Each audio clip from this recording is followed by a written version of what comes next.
Ste se kdaj vprašali, zakaj je v otroštvu vse tako enostavno? Otroci pač ne komplicirajo. Padejo, se poberejo in grejo naprej. Če se poškodujejo, pač zajokajo, a čez trenutek že nadaljujejo z igro. Ne sprašujejo se, ali so dovolj dobri, ali bodo sprejeti, ali si zaslužijo pozornost. Oni preprosto so. Toda nekje na poti do odraslosti ta preprostost izgine. Nadomestijo jo dvomi, kritika, občutek, da je z nami nekaj narobe, da nismo dovolj uspešni, ne dovolj lepi, ne dovolj močni in tako naprej. Kako to, da izgubimo to naravno zaupanje vase? Vsak izmed nas nosi svojo zgodbo, a skupna točka vseh teh zgodb je ta, da smo se naučili dvomiti o sebi. Pa ne le zaradi drugih, ampak tudi zaradi naših lastnih izkušenj, neuspehov in pa razočaranj. Času, ko smo verjeli, da smo vredni ljubezni, preprosto zato, ker smo živi, je sledilo pač obdobje, ko smo začeli verjeti, da si moramo ljubezen ali spoštovanje prislužiti. In tukaj se začne prava bitka. Bitka s samim seboj.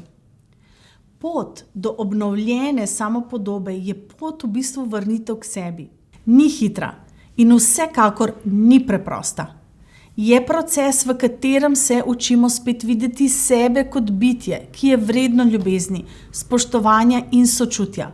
Pa ne zaradi tega, kar smo dosegli, temveč tudi zaradi tega, kar smo. Tukaj in zdaj. Naš največji sovražnik na tej poti ni svet okoli nas, ampak glas v naših glavah, tisti glas, ki nam nenehno šepeta: hej, nisi dovolj.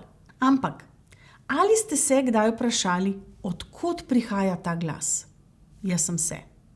Kdo je ta, ki nenehno pod vprašaj postavlja vsako našo vrednost? Ta glas ni naš prijatelj.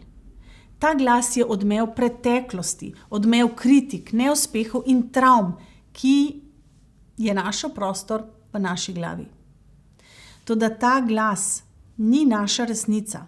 A naša resnica v bistvu je, da smo že zdaj vredni tistega, kar si želimo. Ni nam treba ničesar dokazovati, ničesar doseči, da bi bili dovolj dobri.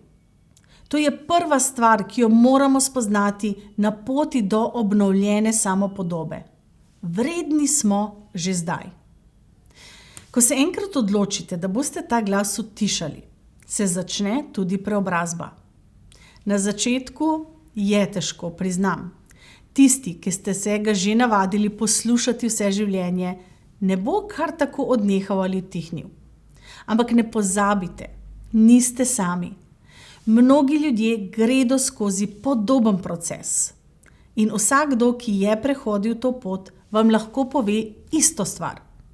Največje zmage prihajajo iz notranje prepoznave, da smo sami sebi največji zaveznik. A v bistvu, kje začeti?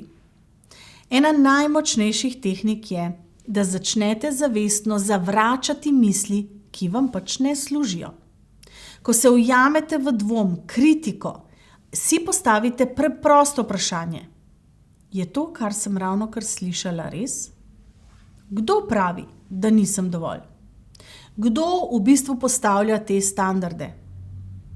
Velikokrat boste ugotovili, da v bistvu ni pravega odgovora, ker teh standardov v bistvu sploh ni. So le plod misli, ki jih nenehno ponavljate. In tukaj je moč. Prepoznati, da v bistvu misli niso resnične. Lahko jih spremenite. Seveda, proces obnovitve samopodobe ne pomeni, da potem postanete narcistični ali samozadostni. Ne gre za to, da postanete najboljši v vsem ali da si prizadevate za popolnost. Gre za to, da sprejmete vse svoje dele, tudi tiste, ki jih morda malce ne marate. Gre za ljubezen do sebe, ki ne temelji na dosežkih, ampak na popolnem sprejemanju. Pravzaprav največja moč prihaja res iz ranljivosti, iz tega, da si dovolimo biti nepopolni, da si dovolimo čutiti, da si dovolimo biti to, kar smo, brez filtrov, brez mask. Ena najlepših stvari, ki se zgodi, ko znova vzljubimo sebe, je to, da začne življenje teči bolj lahkotno.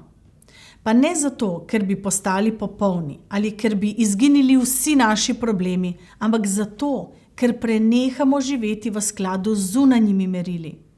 Ko prenehamo meriti svojo vrednost glede na mnenja drugih, pridemo v stik s tisto resnično notranjo močjo.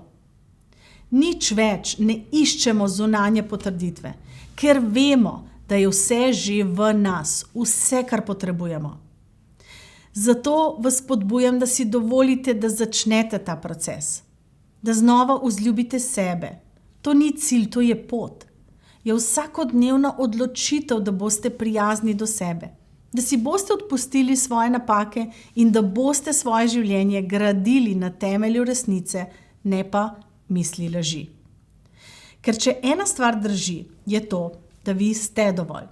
Ne glede na to, kaj ste si kdaj govorili. To ni samo ideja, to je dejstvo in to je čista resnica. Dovolj si.